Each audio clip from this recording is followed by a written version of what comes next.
We had dueling media reservations today in the House, guys. This is the most consequential political story in America. House Majority PAC, which is the Democratic super PAC that spends in House races, announcing that they had made $272 million in initial ad reservations for the midterm. So this is sort of pre-buying your ads. You can cancel them, but saying how much you're going to lay out for your ads as you go forward. At the very same time, CLF, the Republican side, announced $153.1 million in initial fall ad buys to protect the Republican House majority. So that is twice as much on the House side as the Dem side. Obviously, TV reservations, a little hypothetical based on, you can say however much you want to spend and then pull it back. But the narrative coming into today, obviously, was the money mismatch between the Republican side, which has a shit ton more money sitting on the sidelines than the Democratic side. This is pretty interesting. James Blair, the Trump White House political director, saying this is fake. Democrats don't have this money. The Journal is acting like the DCCC press shop here. What's not fake is massive GOP money, which will make every House Dem fight for their political life. Republicans can sleep well. That is true. It is. I was like, I'm going to look at the FEC report. I was like, they have only $50 million.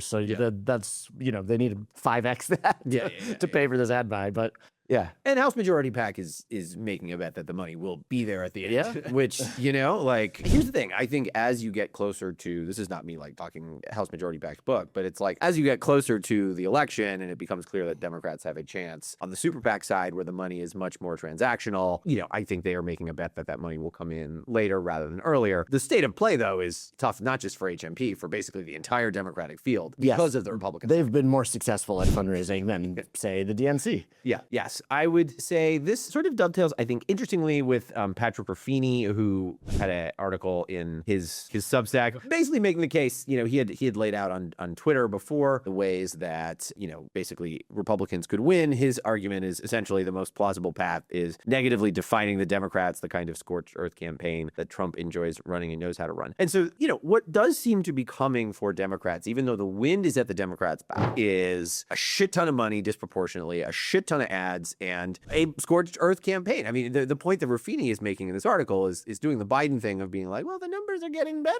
and and the chips, there's fewer of them, and there's more of them in the package.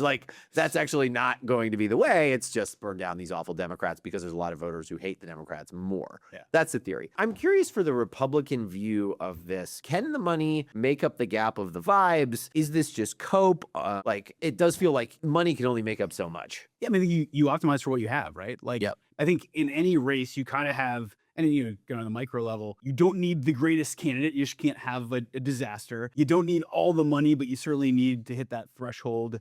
You don't need the greatest environment, but it can't be, a complete dumpster fire. And so it's kind of a sliding scale of all those things. And if you can amplify your spend, if you can be there with the resources, then I think that's, that is what they need to lean into because the environment isn't great. They need to get the best candidates where they can. I think Patrick's absolutely right, but I think that's evergreen.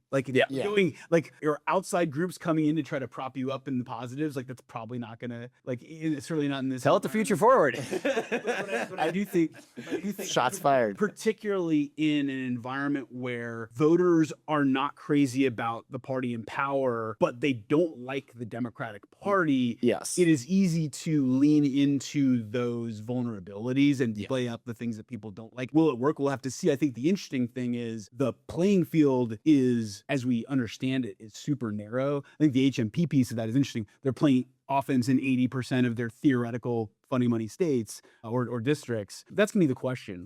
If Dems are gonna have the kind of night that they want to have, they're gonna have to bust out of the couple dozen seats that everybody understands to be competitive. Yeah, and I mean, Rob can attest, I'm very low on Democrats in 2028, but I have been huffing the hopium on 2026. And so I do think that we should be competing in those Corey Mills, Republican plus 14, whatever, 12 districts. I think we can expand the map that way. I mean, I did laugh at the line, the most plausible path is negatively defining the Democrats. It's plausible path? Plausible.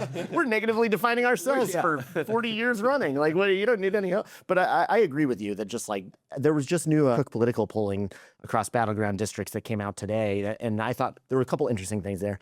Dems were +6 in the suite of 36 districts that are Trump +2 districts, so good swing there. And when we have a little bit of an enthusiasm edge, but there was an interesting slide about how most Democrats were voting against Republicans and Trump, whereas there were more Republicans voting for Republicans and Trump, and so it does say to me that we still have this massive brand problem. And to your point, if we're super unpopular and nobody knows what we stand for, and then an avalanche of money comes in reminding people of all the things that they hate, it's like, even if you're just keeping would-be Democratic voters home, that can make a difference.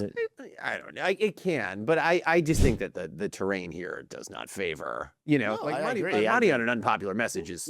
What we're seeing, whether it's in Virginia, whether it was in the fall in Virginia and everywhere that had elections, like there's not a mobilization problem on the left. Yeah, correct. So can you depress some of that? Maybe, but people are just rabidly smashing the Act Blue button. Yeah. Give me the early from every country. Exactly. The bail I want to do the first day it's even possible. Nobody knows anything.